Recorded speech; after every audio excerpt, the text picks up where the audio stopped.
السلام علیکم خواتین و حضرات. آج کی محفل میں ہم پروین شاکر کی ایک غزل آپ کی خدمت میں لے کر آئے ہیں اور اس کا مطلب کرنے کی کوشش کی ہے. ہم اس سے پہلے پروین شاکر کا مختصر تعارف آپ سے ضرور کروا دیں. پروین شاکر 24 نومبر 1952 کو کراچی میں پیدا ہوئیں. ان کا اصل وطن بہار کے ضلع دربھنگا میں لہریا سرائے تھا.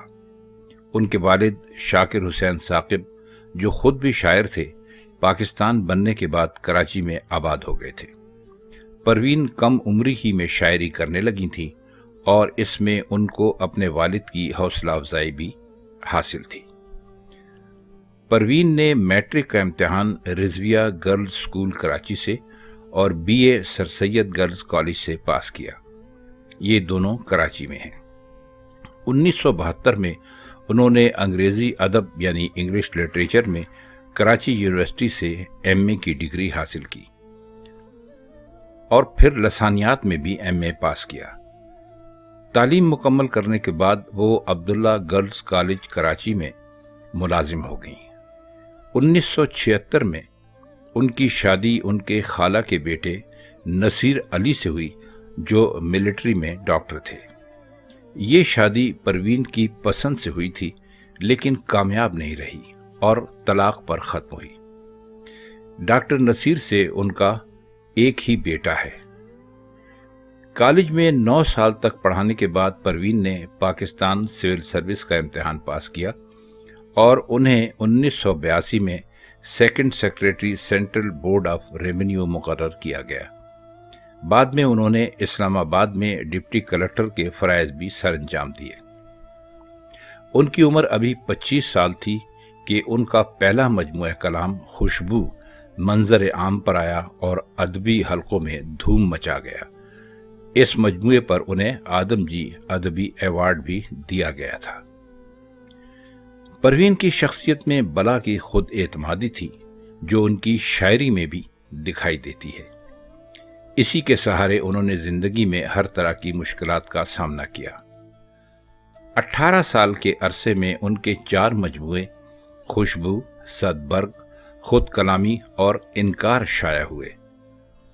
ان کی کلیات ماہ تمام کے نام سے 1994 میں منظر عام پر آئی.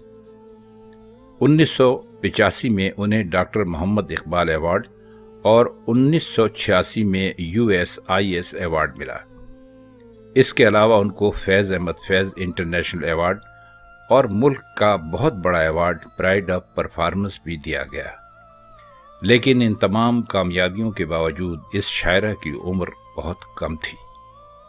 26 دسمبر 1994 کو کار کے ایک حادثے میں اسلام آباد میں پروین شاکر کا انتقال ہو گیا. پروین شاکر کی یہ غزل بہت مشہور ہے اور آپ میں سے بیشتر لوگوں نے یہ پہلے بھی کئی مرتبہ سن رکھی ہوگی. اس کو بہت مرتبہ گایا بھی گیا ہے اور اسی لیے اس غزل کو شاید زیادہ لوگ پسند کرتے ہیں، کیونکہ جو چیز گا دی جاتی ہے وہ لوگوں میں زیادہ مقبول ہو جاتی ہے. اس کا پہلا شعر ہے: کو بکو پھیل گئی بات شناسائی کی، اس نے خوشبو کی طرح میری پذیرائی کی. اب اس میں آپ کو جو یہ لفظ جو کہ 3 حروف پر ہے، کو بکو، یہ آپ کو شاید بہت سارے لوگوں کو مشکل لگ رہا ہوگا. کو اصل میں کوچا کا مخفف ہے، یعنی ایبریویشن ہے کوچا کی. کو بکو یعنی جگہ جگہ. اگر اس کو آپ زیادہ وسیع معنوں میں لیں تو کو بکو کا مطلب ہو سکتا ہے پورے شہر میں، کئی شہروں میں، ملکوں میں. مطلب یہ کہ کوئی ایسی بات جو کہ ہر جگہ مشہور ہو گئی. اور بات کون سی تھی؟ شناسائی کی. یہاں شناسا سے، ویسے تو شناسا کا مطلب ہوتا ہے آپ کسی کو پہچانتے ہوں، جانتے ہوں، لیکن یہاں شناسا سے مطلب ہے محبوب یا محبوبہ، جیسا بھی آپ سمجھنا چاہیں، جس پر بھی آپ منطبق کریں اس کو، وہ ہو سکتا ہے. تو وہ یہ کہتی ہیں کہ میری اور آپ کی جو دوستی کی بات تھی، جو محبت کی بات تھی، شوق کی بات تھی، وہ ہر جگہ مشہور ہو گئی. اب وہ مشہور کیوں ہوئی؟ وہ اس لیے مشہور ہوئی کہ جیسے خوشبو کسی کا اجارہ نہیں ہے. خوشبو جب پھیلتی ہے تو پھیلتی ہی چلی جاتی ہے. کسی بھی چیز کی خوشبو ہو، مثال کے طور پہ آپ کے پاس کوئی ایسی بوتل یا شیشی ہے جس کے اندر خوشبو ہے، تو آپ جیسے ہی اس کا ڈھکنا ہٹاتے ہیں تو ہر ایک کو مہک محسوس ہونے لگتی ہے. پذیرائی کا مطلب ہوتا ہے خوش آمدید کہنا، کسی کو کھلے دل سے کھلی باہوں سے کسی کا استقبال کرنا. تو وہ یہ کہتی ہیں اس شعر میں پروین شاکر صاحبہ کہ میری اور آپ کی جو دوستی تھی، میرا جو آپ کا پیار تھا، محبت، عشق، کچھ بھی کہہ لیجئے، وہ اس طرح تھا جیسے کہ پھول کی خوشبو ہوتی ہے یا کوئی بھی خوشبو ہوتی ہے کہ اس کو تھوڑی سی اگر اس کے ساتھ بے احتیاطی کی جائے، کھول دیا جائے تو وہ ہر جگہ پھیل جاتی ہے. تو اس معنوں میں شعر بہت خوبصورت ہے کہ انہوں نے اس کو، ایک تو محبت کو انہوں نے خوشبو سے تشبیہ دی ہے، اور ظاہر ہے خوشبو سے آپ اسی محبت کو تشبیہ دیتے ہیں جو بہت لطیف جذبوں کی حامل ہو، جس میں بہت سارے ایسے جذبوں کا اظہار کیا گیا ہو جو صرف جسم تک محدود نہ ہوں بلکہ آپ کی روح کو چھونے والے ہوں. اگلا شعر ہے، کیسے کہہ دوں کہ مجھے چھوڑ دیا ہے اس نے، بات تو سچ ہے مگر بات ہے رسوائی کی. اب یہاں پر یقیناً جدائی کی بات کی گئی ہے، کسی ایسی محبت کی بات کی گئی ہے جو ٹوٹ گئی، اور ٹوٹی بھی تو بے وفائی کی وجہ سے ٹوٹی. تو اشارہ شاعرہ کا محبوب کی طرف ہی ہے، لیکن وہ اس کو ایک بہت ہی شرمندگی کی بات سمجھتی ہے. کہتی یہ ہے کہ ایسا ممکن تو نہیں تھا. اب اس میں کئی پہلو ہیں. جب کسی کو کوئی چھوڑ دیتا ہے تو اس کی یقیناً کوئی نہ کوئی وجہ ضرور ہوتی ہے، لیکن اگر بے وجہ چھوڑ دیا جائے تو جس کو چھوڑا جائے اس کے ذہن میں طرح طرح کے خیالات پیدا ہوتے ہیں کہ مجھے کس وجہ سے چھوڑا. اور اپنی بات تو الگ رہی، دنیا کے بارے میں بھی وہ بہت کچھ سوچنا پڑتا ہے کہ یہ رشتہ ٹوٹا تو کیوں ٹوٹا. اب ہو سکتا ہے کہ اس میں چھوڑنے والے کا ہی قصور ہو، لیکن جسے چھوڑا گیا ہے وہ اسے اپنے لیے باعث رسوائی سمجھتا ہے. ایسی بہت ساری شادیاں آپ نے دیکھی ہوں گی جن میں مرد حضرات خواتین کو چھوڑ دیتے ہیں، اور اس کی وجہ ان کے اپنے کچھ اسباب ہوتے ہیں. مثلا کسی اور خاتون میں دلچسپی لینے لگتے ہیں یا کچھ اسی قسم کی بات ہوتی ہے، تو جس کو چھوڑا جاتا ہے وہ بہت حیران اور ہکا بکا رہ جاتی ہے، اور پھر اس کو ساری دنیا کی باتوں کا، طنز کا، تشنا کا، ان ساری چیزوں کا سامنا کرنا پڑتا ہے. تو انہوں نے اس میں یہ تو اعتراف کیا ہے کہ اس نے مجھے چھوڑ دیا ہے، لیکن وہ اس کو بہت ہی زیادہ ایک رسوائی اور بدنامی کی بات سمجھتی ہیں، کیونکہ جب کوئی کسی کو چھوڑ دیتا ہے اور جب دنیا کو اس کا علم ہوتا ہے تو اس کے لیے بہت سارے لوگ اپنی طرف سے کہانیاں بنا لیتے ہیں، قصے گھڑ لیتے ہیں، اور ان قصوں اور کہانیوں سے یقیناً اس کو بڑی شرمندگی ہوتی ہے کہ جس کو چھوڑا جاتا ہے. تو وہ کہتی یہ ہیں اس شعر میں کہ یہ بات تو صحیح ہے، سچ ہے کہ اس نے مجھے چھوڑ دیا ہے، لیکن میرے خیال میں یہ بات بہت رسوائی کی ہے. رسوائی اس لیے کہ ایک پہلو اس کا یہ بھی ہو سکتا ہے کہ بہت محبت مشہور تھی، بہت لوگ کہتے تھے، مثالیں دیا کرتے تھے کہ بھائی محبت ہو تو ایسی ہو جیسی ان کی ہے. لیکن جب یہ محبت اس نتیجے پر جا کر ختم ہوئی، اس کا انجام یہ ہوا کہ ایک نے دوسرے کو چھوڑ دیا، تو جس کو چھوڑا گیا تھا اس نے اس کو اپنے لیے بہت بڑی رسوائی کا سبب گردانا، اور یہ شعر اسی کی طرف کچھ اشارہ کرتا ہے. تیسرا شعر ہے، وہ کہیں بھی گیا لوٹا تو میرے پاس آیا، بس یہی بات ہے اچھی میرے ہر چائی کی. اب اس میں ایک مرتبہ پھر گمشدہ محبت کو پا لینے کے بعد کا تاثر آپ کو ملتا ہے. یعنی محبوب ہے لیکن بے وفا ہے، ہر جائی ہے. ہر جائی کا مطلب یہ کہ جگہ جگہ پر منہ مارتا پھرتا ہے. تو اس میں اس شعر میں ایک طرح سے اعتراف تو اس بات کا ہے کہ وہ مجھے چھوڑ جاتا ہے، چلا جاتا ہے، لیکن اس کے بعد پھر واپس اپنے گھر کو ہی آتا ہے. تو یہ بات محبوبہ کو یا شاعرہ کو اس کی بڑی پسند ہے کہ وہ جاتا ہے تو ایسا نہیں جاتا کہ ہمیشہ کے لیے چلا جاتا ہے. جب وہ جہاں جاتا ہے وہاں سے جب اس کو بے وفائی ملتی ہے یا دھتکار دیا جاتا ہے یا کچھ عرصے کے بعد دوسرے کا دل اس سے بھر جاتا ہے، تو ایک مرتبہ پھر اس کو یہی یاد آنے لگتی. اب اس شعر میں ایک مخفی پہلو بھی ہے، یعنی چھپا ہوا پہلو بھی اس شعر کا ضرور ہے، اور اس پر آپ ضرور غور کیجئے گا. اس میں ایک طرح سے شاعرہ نے اپنی تعریف بھی کی ہے. تعریف یہ کی ہے کہ بھائی تم کہیں بھی جاؤ تمہیں یہاں واپس آنا پڑے گا، کیونکہ ایسی وفا، ایسا خلوص اور ایسا پیار تمہیں دنیا میں کہیں اور اچھا نہیں ملے گا۔ گو کہ تم ہر جائی ہو، لیکن اس کے باوجود بھی ہم تمہیں میرا کہہ رہے ہیں، یعنی اپنا کہہ رہے ہیں۔ شعر ہے: تیرا پہلو تیرے دل کی طرح آباد رہے، تجھ پہ گزرے نہ قیامت شب تنہائی کی۔ اب یہ اس کیفیت میں کہا گیا شعر ہے کہ جب محبوب چھوڑ کر چلا گیا، اور جو شاعرہ ہے، متکلم ہے، اس کو اس بات کی تکلیف تو بہت زیادہ ہے کہ وہ راتوں کو نیند بھی نہیں آتی، شب تنہائی کی رات، اکیلے پن کی رات۔ اب اس میں ایک دعائیہ پہلو ہے، یعنی یہ دعائیہ شعر آپ کہہ سکتے ہیں کہ تیرا پہلو تیرے دل کی طرح آباد رہے۔ پہلو یعنی تیرے ساتھ کوئی ہو، تیرے ساتھ کوئی موجود ہو۔ چونکہ آگے رات کی بات کی گئی ہے، شب تنہائی کی بات کی گئی ہے، تو ہم یہ کہہ سکتے ہیں کہ پہلو سے مراد تنہائی میں کسی اور کا محبوب کے ساتھ موجود ہونا، اس کے قریب موجود ہونا۔ پہلو کا مطلب آپ سب جانتے ہیں، بالکل برابر میں۔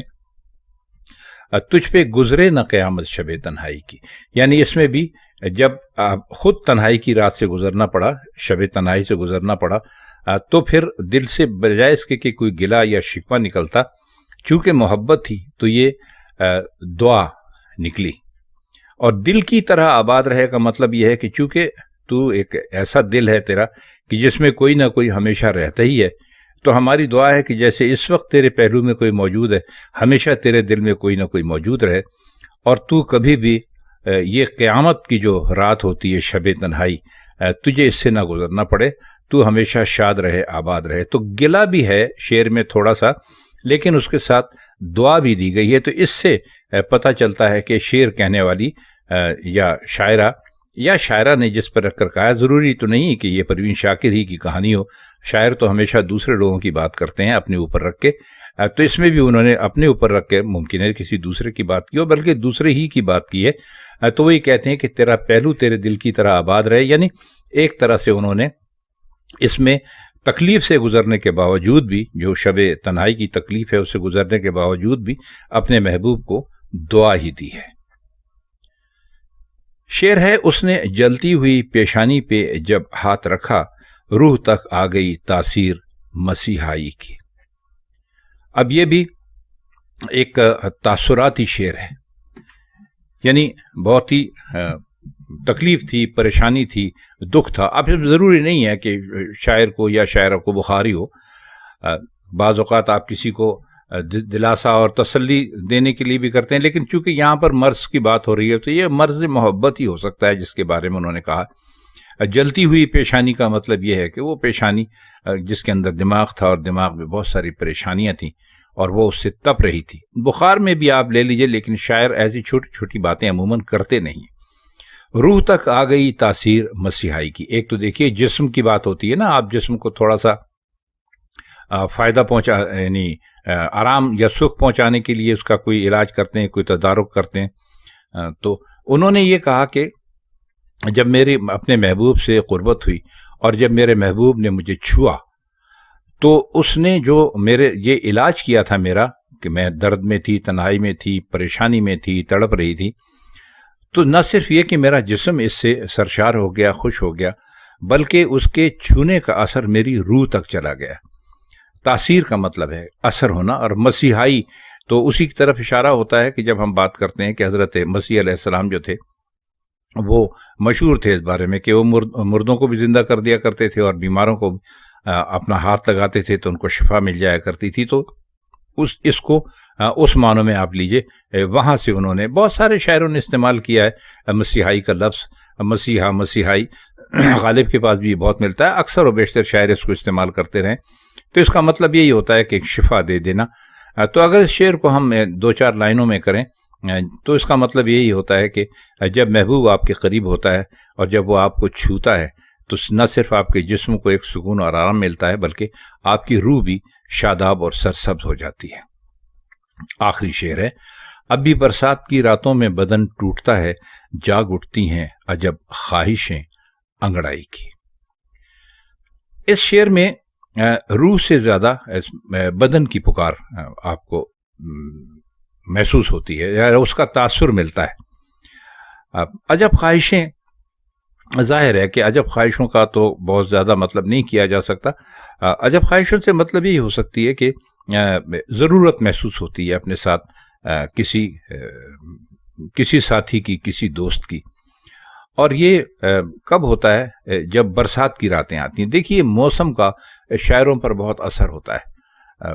اب تو خیر جب برسات آتی ہے تو لوگوں کے، شہروں کے شہر پورے ڈوب جاتے ہیں۔ شاعر اس تاثر سے بات کرتے ہیں کہ آپ نے بھی محسوس کیا ہوگا کہ جب انتہائی شدید گرمی کے بعد بارش ہوتی ہے، موسم خوشگوار ہوتا ہے، رم جھم کا سماں ہوتا ہے، ہوا بھی ٹھنڈی ہو جاتی ہے، تو آدمی خواہ مخواہ رومانٹک ہو جاتا ہے۔ تو وہ اس جو یہ رومانس ہے، اسی کو اس میں شاعرہ نے بیان کیا ہے، اور اس سے کچھ بڑھ کر ان کا کہنا یہ ہے کہ اگر ایسے میں کوئی دل پسند، من پسند ساتھی بھی پاس ہو تو بہت زیادہ روح کو بھی بہت سکون مل سکتا ہے، اور بدن کو بھی بہت زیادہ سکون مل سکتا ہے۔ تو خواتین حضرات، یہ پروین شاکر کی غزل تھی جس کے مشکل الفاظ کے معنی ہم نے آپ کی خدمت میں پیش کی اور کچھ ان کا مطلب بھی سمجھانے کی کوشش کی۔ اگر آپ کو یہ مطلب اور یہ معنی اور یہ غزل اچھی لگی ہو تو کمنٹ سیکشن میں اس کا اظہار ضرور کر دیجیے گا۔ آج کے لیے بس اتنا ہی۔ آپ سے پھر کسی اور شاعر کے کسی اور کلام کے ساتھ پھر ملاقات ہوگی۔ تب تک کے لیے ہم چاہتے ہیں آپ سے اجازت۔ خدا حافظ۔